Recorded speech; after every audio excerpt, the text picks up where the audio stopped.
Yun. Yung iniwan ko sa iyo And that's why you're 5 feet 11 inches in height. Best in height, best in cocktail dress, best in pink, best in chiffon. Kung anong pang may Chiffon. nakuha. Pinatay. So, eto na. Nasusuko na sa hilo yung mga hurado natin. Kaya kausapin natin sila. Miss Jolina Magdangal! Hi! Hi, Roxy. Gusto ko lang sabihin na sobrang akong tawang-tawa sa'yo every time kitang kausap. Pero kilala kasi kita eh. Siguro yung iba baka sinasabi nga nila kaya mo naman mga pero alam niya pag nakausap niyo siya, Ganyan din. the best and ever. Ano siya, very matalino siyang tao, may sense, may wit. And sobra ako natuwa na pinapakita mo tong side mo na magaling kang kumanta.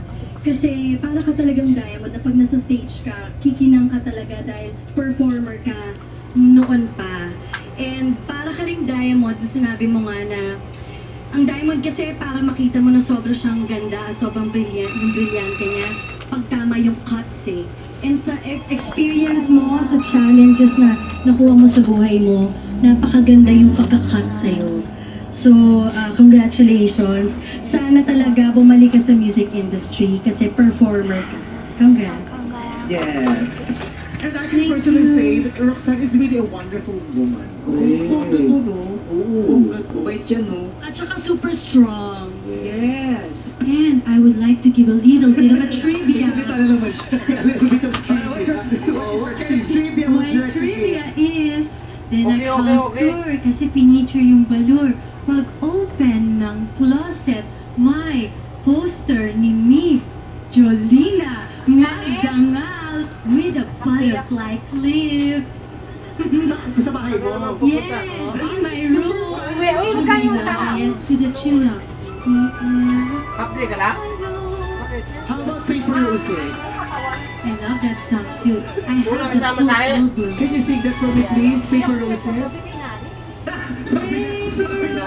Ano na? Paper roses, Kung anong problema, tulungan.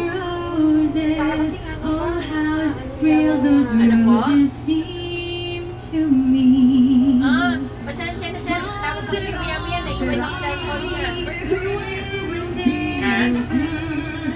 Like your imitation love. Sino yan? Yes. Galing. talaga. Pakayabang ni Jolina.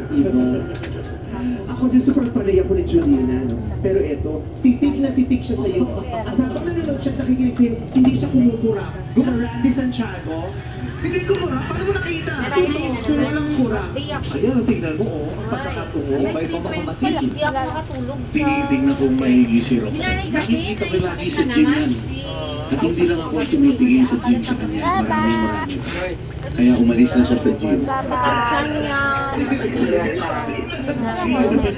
Mali yung pinasukan.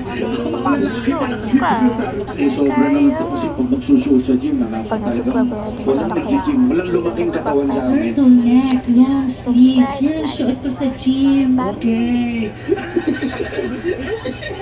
Sige na. Uy, Roxano, Mabilis na lang daw natin.